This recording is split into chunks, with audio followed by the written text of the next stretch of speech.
अगले पे, ए particle having at least one dimension less then 10⁻⁷ हम लोग देखे थे 1 to 100 नैनोमीटर जो रहेगा वो क्या नैनो पार्टिकल रहेंगे, ठीक। तो वो क्या रहेंगे, नैनो पार्टिकल। अब देखिए 100 नैनोमीटर मतलब क्या है, वो 10⁻⁷ और 1 नैनोमीटर अगर हुआ तो क्या है, वो 10⁻⁹ मीटर होगा, ठीक। तो 10⁻⁹ से लेकर 10⁻⁷ के बीच क्या होगा, नैनो पार्टिकल होगा। Particle at least one dimension less than 100 nanometer, मतलब 100 नैनोमीटर से लेस हो तो वो क्या होगा, नैनो पार्टिकल होगा। 10⁻⁷ से लेस हो तो यानी कि 10⁸, 10⁻⁹, 10⁻⁻8, 10⁻⁹ it exhibit unique physical and chemical properties due to their size, widely used in catalysis, drug delivery and electronics. Microparticle 10⁻⁶ meter to 100 micrometers। एक माइक्रोमीटर को क्या कहेंगे, 10⁻⁶ मिलीमीटर, ऐसा कोई वो नहीं है। माइक्रोमीटर 100 माइक्रोमीटर्स को मतलब साइज ग्रेटर देन 100, मतलब 10⁻⁻6 से ये 10⁻⁻5 हो गया, इस तरीके से। Size of nano particle ranges between to 1 nanometer to 100 nanometer, defined as particle having at least one dimension in the range of 1 to 100 nanometers, 10⁻⁹ से 10⁻⁷ मीटर तक। Exhibit unique physical and chemical property due to their high surface area to volume ratio. Gold nanoparticles used in medical imaging. Gold. Titanium dioxide nanoparticles used in sunscreens. Titanium dioxide. Drug delivery catalyst, electronics, cosmetics में इस्तेमाल होता है, ठीक। 100 nanometer to 1000 nanometer fall under category of ultra fine particles. 0.1 nanometer to 1 nanometer represent atomic and molecular scale. 0.01 nanometer to 0.1 nanometer atomic dimension बताता है। Other than those made by humans, nanoparticles do not exist in nature. Other than those made by humans, nanoparticles do not exist in nature. Other than those made by humans, nanoparticles do not exist in nature, ऐसा नहीं हो सकता। Nanoparticles of some metallic oxides are used in the manufacture of some cosmetics, सही है। Nanoparticles of some commercial products which enter the environment are unsafe for humans, ये भी सही है। Natural nanoparticles exist in volcanic ash, ocean spray, mineral ores, and even interstellar dust. Biological sources like viruses and pollen also fall within nanoparticle range. Cosmetic applications. Nanoparticles of zinc oxide and titanium dioxide are commonly used in sunscreens, toothpaste, and cosmetics. These nanoparticles improve UV protection and enhance product stability. Health risk.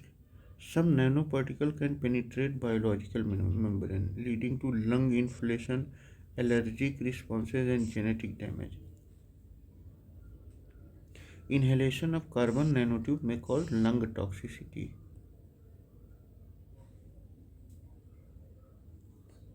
ठीक है। Nanoplug refer to nanoplug a small hearing aid. A miniature hearing aid so tiny that it becomes almost invisible, contains micro components and a nano battery, can be programmed through a computer software.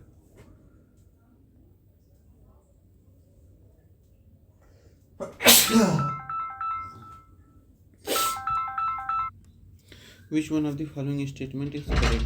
Nano ear can detect sound level as low as 120 decibel नहीं, nano ear can detect sound as low as 60 decibel. Nano ear developed by Munich University capable of detecting sound minus 60 decibel, which is 6 orders of magnitude below human hearing. Made of an optically trapped gold nanoparticle. किससे बना है? Gold nanoparticle से. Can be used to detect subtle vibration used in scientific research and medical diagnostics. Okay. Who gave the term nanotechnology and when? तो नोरियो टानीगुची ने दिया था 1974 में. नोरियो टानीगुची, a Japanese scientist who first coined the term nanotechnology in 1974, defined it as the processing of materials by one atom or molecule. Richard Feynman ने conceptual foundation, there is plenty of room at the bottom. Eric Drexler popularized nanotechnology through his books Engines of Creation. सुमियो लीजिमा ने carbon nanotubes की खोज की. With reference to the carbon nanotubes, consider the following statement. They can be used as carrier of drugs and antigens in the human body. बिल्कुल सही है. They can be made into artificial blood capillaries for an injured part of human का body. नहीं, कैसे वो हो सकता है? आर्टिफिशियल ब्लड कैपिलरीज कैसे हो सकते हैं? नहीं. They can be used in biochemical sensors. सही है. Carbon nanotubes are biodegradable. सही है. Drug delivery high surface area makes them suitable for drug conjugation and targeted therapy पे. आर्टिफिशियल ब्लड कैपिलरीज नहीं. Non functionalised carbon nanotubes are not blood compatible and may cause platelet aggregation leading to blood clotting. ठीक. Biochemical sensors used in biosensor to detect biological molecules and pathogens. Pathogens और biochemical molecules को वो करने के लिए. ठीक. Biodegradability. Certain microbes and enzymes can degrade carbon nanotubes. Though research is ongoing.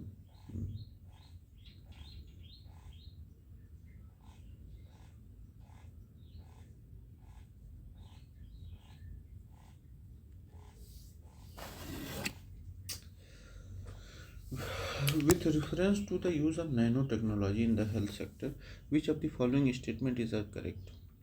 Targeted drug delivery is made possible by nanotechnology. सही है. Nanotechnology can largely contribute to gene therapy. ये भी सही है.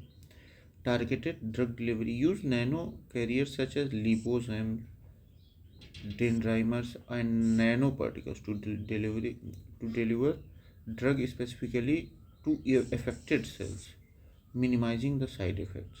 जैसे cancer therapy using gold nanoparticles for targeted delivery. Gold nanoparticles. Gene therapy involves the use of nanoparticles as vectors. Nanoparticles किस तरह इस्तेमाल होते हैं? वेक्टर की तरह इस्तेमाल होते हैं to deliver genetic material, DNA, RNA to specific sales.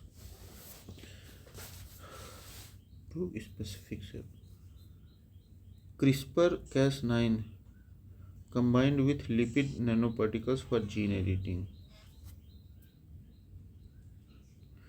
reduces systemic toxicity to enhance therapeutic efficacy.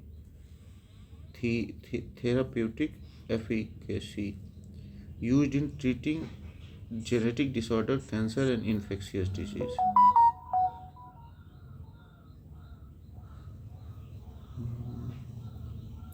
The most important property of nanoparticle is क्या? मोस्ट इम्पॉर्टेंट प्रॉपर्टी क्या है नैनोपार्टिकल का? Friction. Nanoparticle and friction. Nanomaterials exhibit high frictional force due to high surface area to volume ratio. This property makes them useful as lubricant and wear resistant coatings. अच्छा, high frictional force होता है nano particle के पास. अच्छा, exhibit sorry.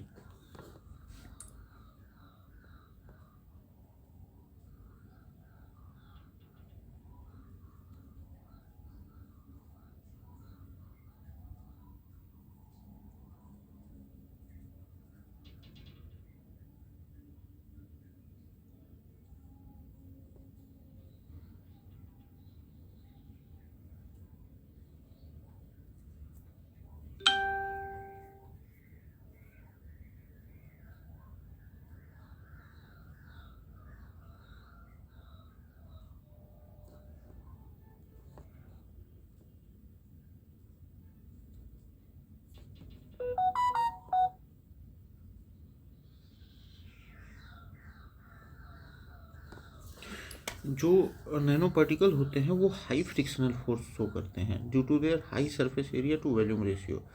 मतलब जो उनका volume होता है उससे क्या होता है, उससे ज़्यादा उनका क्या होता है, अगर रेशियो देखा जाए वॉल्यूम और सरफेस एरिया से, तो उनका जो सरफेस एरिया होता है वो अधिक होता है वॉल्यूम से। तो इस वजह से वो क्या शो करते हैं, हाई फ्रिक्शनल एनर्जी। तो इस वजह से वो मदद करते हैं, मतलब एक टारगेटेड मतलब जगह पे जाने पे, और लुब्रिकेंट और ये सारी चीज़ों में वो अच्छे से इस्तेमाल हो सकते हैं। And wear resistant coatings, other properties of nano materials, mechanical strength due to small size and strong bonds, optical properties dependent on size and shape like quantum dots, chemical reactivity enhanced due to increased surface items, chemical reactivity enhanced due to increased surface items, size and like quantum dots enhanced due to increased surface items. If in a material one dimension is reduced to the nano range while the other two dimensions remain large, the structure so obtained is known as quantum well. मतलब एक जो है वो 10⁻⁻7 से छोटा कर दिया जाए, 10⁻⁻9 के बीच में रहे, -9 के बीच में रहे, और दो डायमेंशंस उससे बड़े रहें, तो उसे क्या कहेंगे, क्वांटम वेल कहेंगे। इट क्वांटम वेल क्या होता है, a 2 dimensional 2D nano structure where one dimension is in the nano scale 1 to 100 nanometer while the other two are much larger. Example semi conductor hetero structure use in lasers and LEDs। अच्छा, ये इनका इस्तेमाल laser और LEDs में होता है, semi conductor hetero structure, quantum well. इसमें एक पार्टिकल जो होता है वो नैनो पार्टिकल होता है, दो उससे बड़े।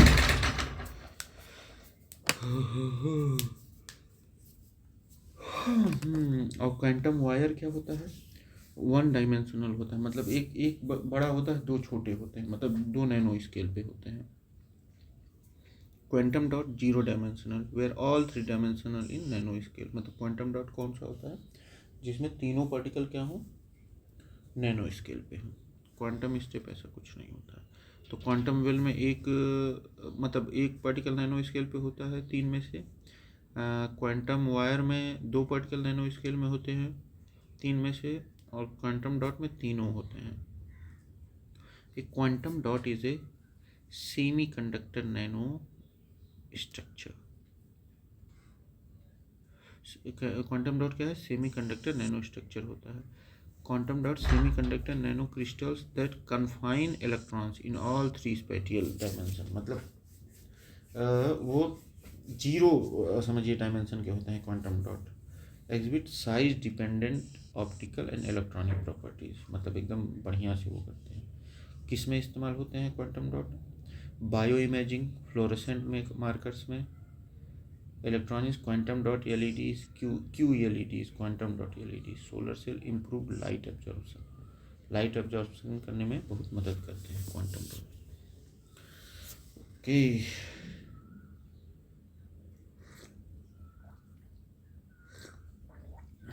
अब इसको हम लोगों को अरेंज करना है 4 जनरेशन में कैसे आगे बढ़ता है। तो सबसे मतलब अभी तो ये है, देखिए फर्स्ट जनरेशन यानी कि पासिव नैनो स्ट्रक्चर।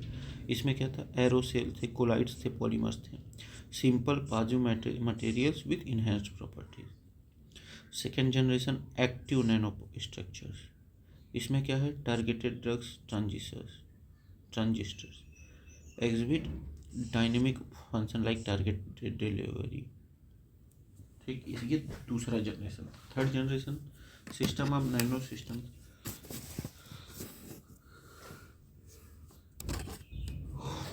इसमें 3D networking and robotics, integration of multiple nano systems, 3D networking and robotics. Fourth generation molecular nano systems, molecular manufacturing, advance molecular machines and self assembly. कि ये क्या है, fourth वो वाला है। तो पहला एरोसोल ओरोसोल था, दूसरा टारगेटेड था, तीसरा जो है मान लीजिए 3D नेटवर्किंग और रोबोटिक्स, चौथा molecular nano systems. Emerging fields, nanoelectronics uses quantum dots and wires for high speed circuits.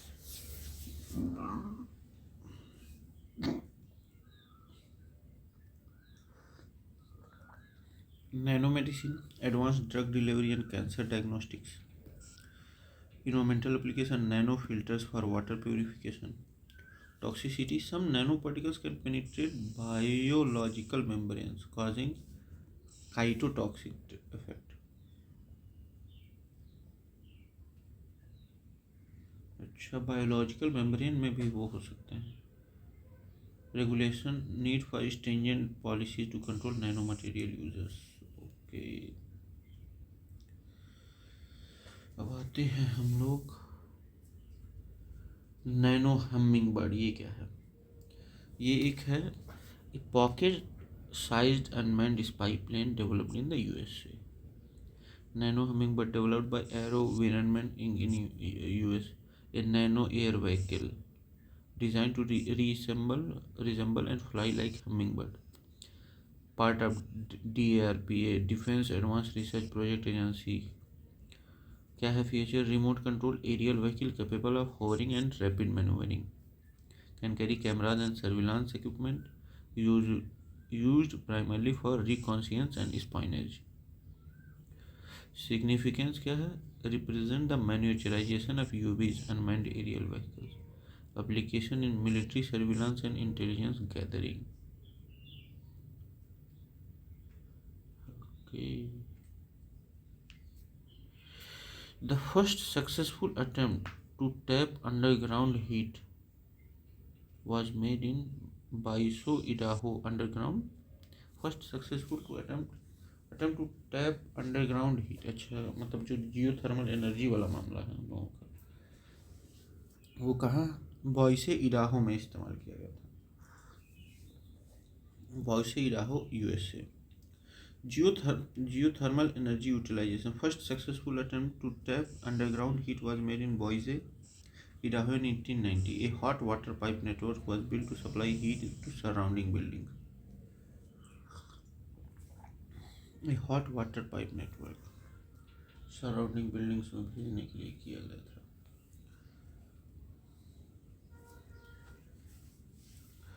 Geothermal energy, heat derived from Earth's interior, used for heating, electricity generation and direct heating application। Significance क्या? renewable energy source with low carbon footprint, helps in sustainable urban heating solutions।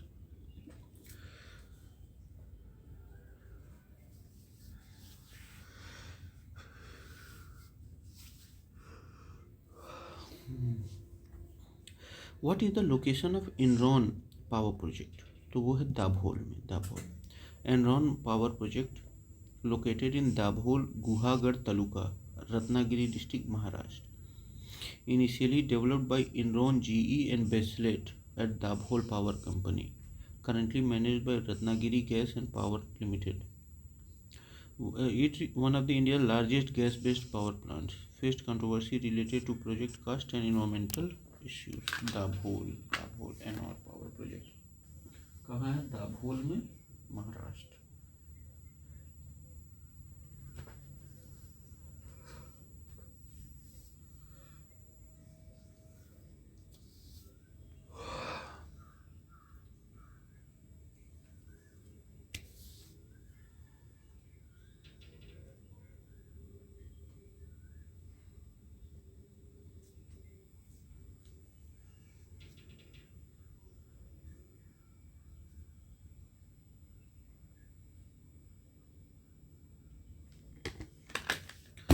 Which of the following thermal power plant is situated at Chachai of Anuppur district?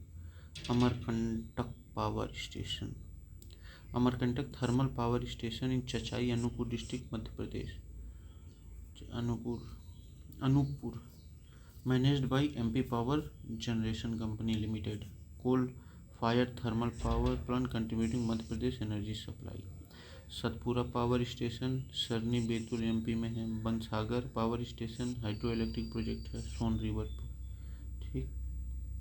The theme of Indian Science Congress 2001 was 2001 की बात कर रहा है, लेकिन अगर हम लोग देखें 108 ISC 2023 जो नागपुर में हुआ था तुकाजीराम यूनिवर्सिटी में, वहाँ का था science and technology for sustainable development with women empowerment. ये हम लोग के लिए इम्पोर्टेंट है। Which one of the following organisation won CSIR award for science and technology innovation for rural development 2006 में? तो CLRI था। सेंट्रल लेदर रिसर्च इंस्टीट्यूट कहाँ है? चेन्नई में। Innovation for rural development. Central leather research institute Chennai, one of the largest leather research institute in the world. अब देखिए IARI क्या है? Indian agriculture research institute Delhi. National dairy development board कहाँ? आनंद में है। नेशनल डेयरी रिसर्च इंस्टीट्यूट कहाँ है? हरियाणा में, करनाल में। ठीक। Who among the following was awarded Padma Vibhushan 2023 in field of science and engineering? Shri Srinivasa Vardhan जी को मिला था। ठीक, श्री श्रीनिवास वर्धन जी को।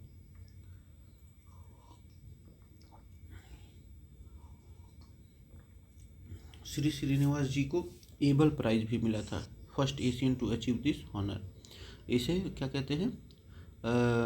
मतलब मैथमेटिक्स का ऑस्कर भी, और वो कहते हैं नोबेल प्राइज भी कहते हैं। Padma Vibhushan science and Shri Srinivasa Varadhan and Indian American mathematician. His work on probability theory has significant application in statistical mechanics and finance.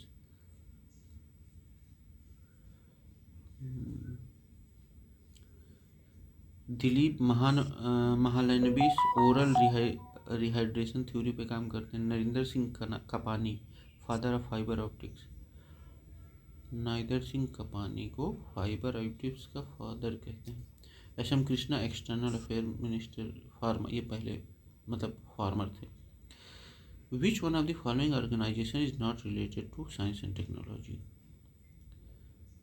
तो देखिए department of science and technology ये है, CSIR भी है, DAE department of atomic energy भी है, लेकिन Indian council of social science research ये नहीं है। ठीक, ICSSR social science research. Which of the following statement are correct regarding to National Innovation Foundation India? A National Innovation Foundation is an autonomous body of Department of Science and Technology under central government. सही है। NIF is an initiative to strengthen advanced research in collaboration with foreign institutions. नहीं। National Innovation Foundation, an autonomous body under the Department of Science of Technology, Government of India, established in March 2000 to support grassroots innovation and traditional knowledge. NIF focus on grassroots and rural innovations. grassroots और rural innovation पे focus करता है ये। ठीक, not advanced research collaboration with foreign institutions. ठीक है।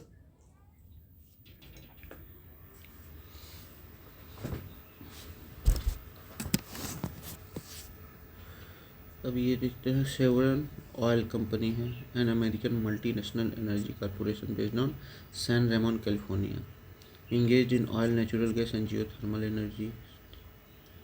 AT&T Telephone and Internet, American multinational telecommunication corporation, headquartered in Dallas, Texas, provides telecommunication services and internet connectivity. ठीक है। AMD microprocessor, advanced micro devices, AMD, a major semiconductor company known for microprocessors and graphic cards.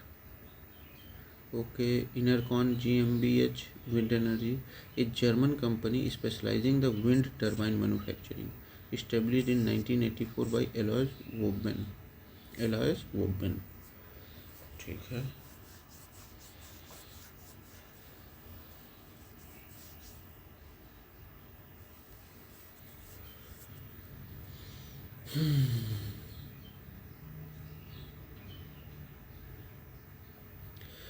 ये दक्षिण गंगोत्री, ये अब हम लोगों का पहला 1983 में जो इस्टेब्लिश हुआ था, ये पहला रिसर्च स्टेशन था अंटार्कटिक में। फिर उसके बाद कौन सा आया, फिर आया मैत्री, ठीक 1989 में, फिर भारती 2007 या 2012 में, ठीक।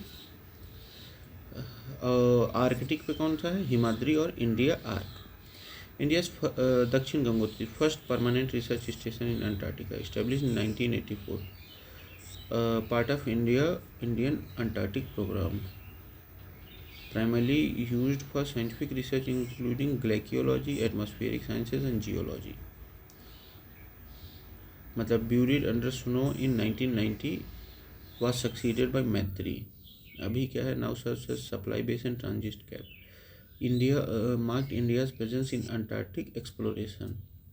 Associated Research Station Maitri 1989 second station in Antarctica, और भारती 2012 में, हाँ 2012 में third station situated between stones and broken peninsula in Larsemann hills. Arctic पे हिमाद्री और इंडिया आर्क है, इंड आर्क है। First Indian station setup at Antarctic research is called Dakshin Gangotri 1984 में।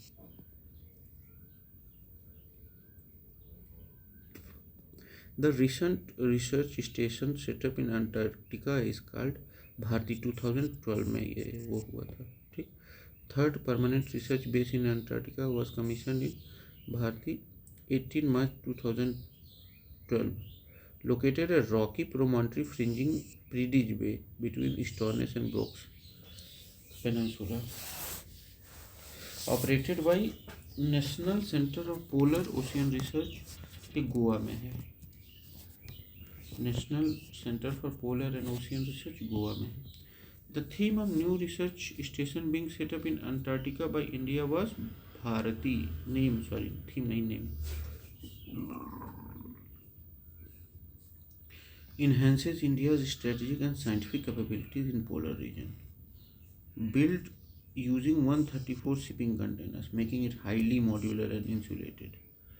Operates during polar summers for scientific research.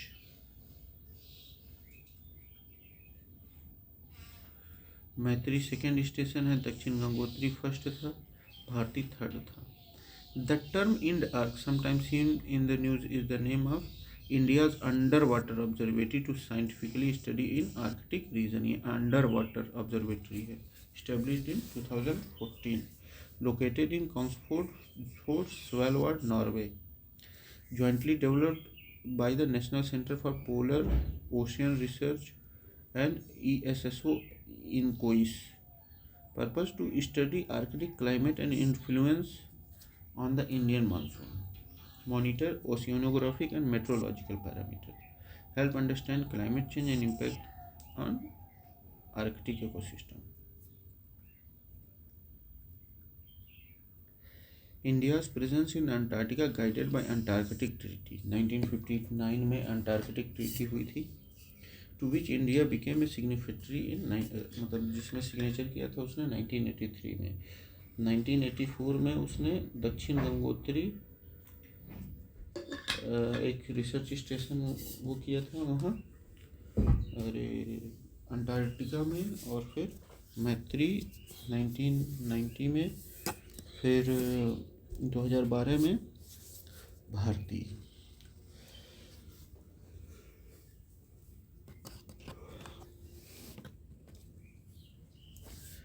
The Indian Antarctic Program is managed by National Center for Polar and Ocean Research under Ministry of Earth Science. Research focus area include glaciology,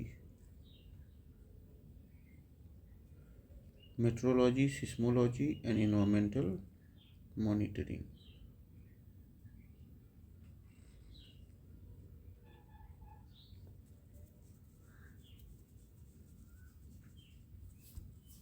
What is the name of deep sea? ग्लेकियोलॉजी क्या था, हम लोगों ने देखा था, ये ice के बारे में, वो जैसे आइस शीट्स या other form of natural ice, तो उसको ग्लेकियोलॉजी, उसकी स्टडी को ग्लेकियोलॉजी कहते हैं। What is the name of the deep sea submersible that imploded during an underwater voyage to the Titanic wreckage? To Titan. Titan submersible, a deep sea submersible operated by Ocean Gate Expedition, imploded during a dive in Titanic wreck site on 18 June 2023. The wreck is located in North Atlantic Ocean at the coast of Newfoundland, Canada.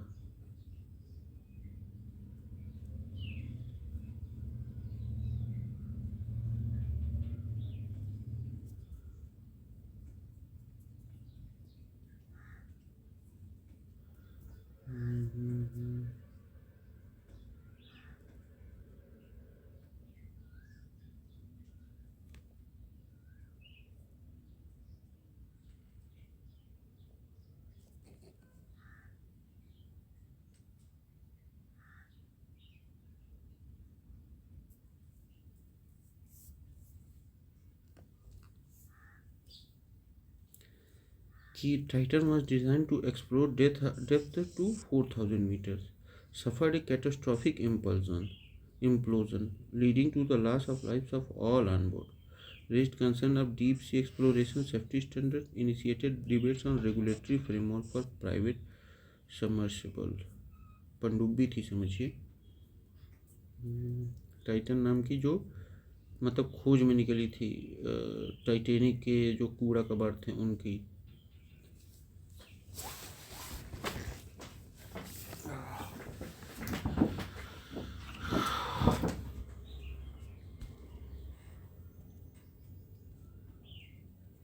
North Atlantic ocean में Newfoundland basin.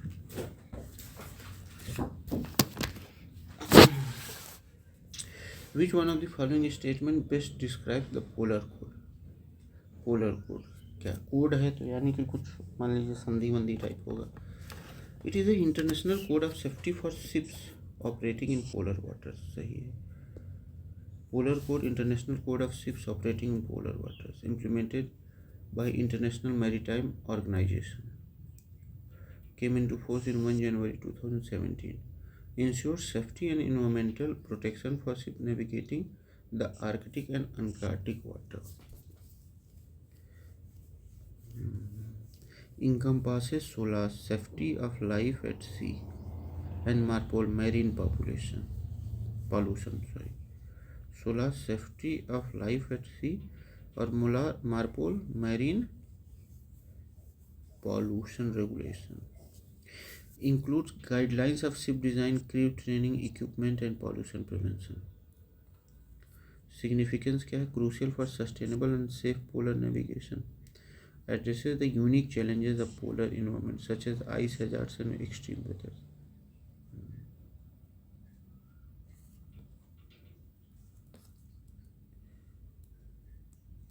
Norms and research studies address maritime safety, demarcation of territories.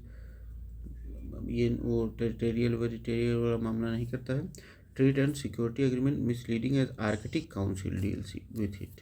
Arctic council deal with cooperation. At which place in Uttarakhand did the Indian meteorological department install a Doppler weather radar? तो मुक्तेश्वर में Doppler weather radar लगाया गया है Indian meteorological department द्वारा। Inaugurated in January 2021, located in Nainital district. Mukteshwar Nainital में Indian meteorological department ने radar लगाया है।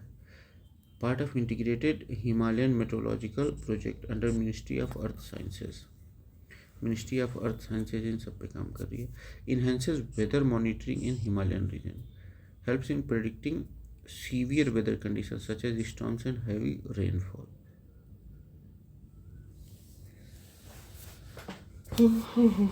Which of the following is not correctly matched? Isobar, हाँ, एयर प्रेशर सही है।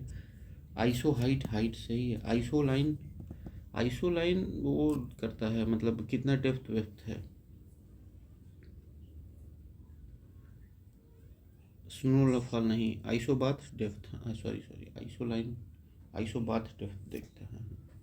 देखिए isobar line connecting the point of equal atmospheric pressure. Isobar जहाँ जहाँ इक्वल एटमॉस्फेरिक प्रेशर है वहाँ वहाँ लाइन कनेक्ट करता है।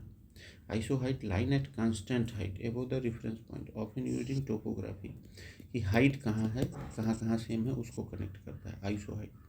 आइसो बाद line connecting point of equal underwater depth, कि कहाँ का अंडर वाटर डेप्थ इक्वल है, मतलब समुद्र हुआ और जगहों का, कि वहाँ का अंडर वाटर डेप्थ जो है वो इक्वल है।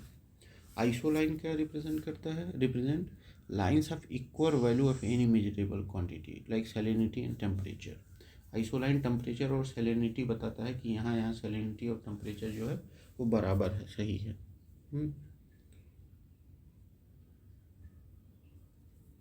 और आइसो हाइट क्या बताया, heat iso HYET iso height क्या बताता है, equal precipitation, line representing points of equal precipitation, की यहाँ मतलब इतनी बारिश हो रही है, यहाँ इक्वल बारिश होती है। तो आइसोबार एयर प्रेशर मतलब एटमॉस्फेरिक प्रेशर के बारे में बताता है। आइसो हाइट ये बताता है कि टोपोग्राफी पे सेम हाइट कहाँ है। आइसो बात ये बताता है कि इक्वल अंडर वाटर डेप्थ, मतलब आइसो बात मतलब नीचे की कहाँ डेप्थ बराबर है। Isoline equal value of any measurable quantity, जैसे टेम्परेचर हो गया, सैलिनिटी हो गया, जो भी मेजरेबल क्वांटिटी है उन सब के बारे में बताता है आइसोलाइन। आइसो हीट क्या बताता है, आइसो हाई हीट मतलब HYET, कि मतलब कहाँ कहाँ बराबर बारिश हो रही है, ठीक है। Which of the following shows density gradient in body of water, तो पिक्नोक्लिन a layer where water density increases rapidly with depth। पिक्लोक्लिन क्या बताता है कि density gradient in body of water, पानी मतलब डेंसिटी ग्रेडियंट जो है कहाँ बढ़ रहा है, मतलब पानी में। पिक्नोक्लिन बताता है a layer where water density increases rapidly with depth, जहाँ मतलब वो a layer where water density increases rapidly with depth, जहाँ मतलब डेप्थ के साथ साथ इसका डेंसिटी भी बढ़ रहा है। Typically found between the surface layer and deeper water.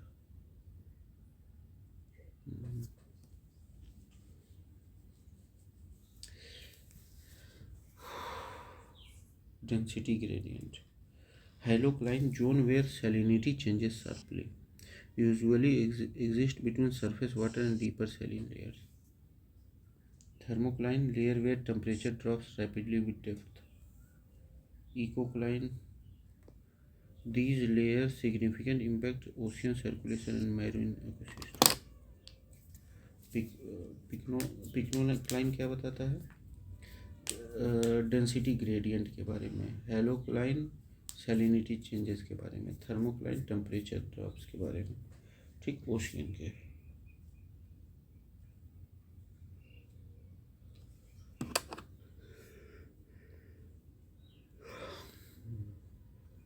I am a citizen of Milky Way, the above statement attributed by Kalpana Chawla ji, an Indian American astronaut, a part of STS-107 mission Columbia. STS-107 mission STS died during Columbia Space Shuttle disaster 2003. Famous quote, I am a citizen of Milky Way, reflect her universal perspective as an astronaut. Kalpana Chawla remains an icon of space exploration and women empowerment in science. ठीक है। Archana Sharma ji, Indian scientist at CERN. Satish Dhawan ji, pioneer of India's space programme, former ISRO chairman थे। Vikram Bhai Sarabhai ji, father of Indian space programme, father of Indian space programme Vikram Sarabhai ISRO के father माने जाते हैं ये, ठीक। चलिए यही हम लोग ख़त्म करते हैं। थैंक यू, बाय बाय, अगले वाले मिलते हैं।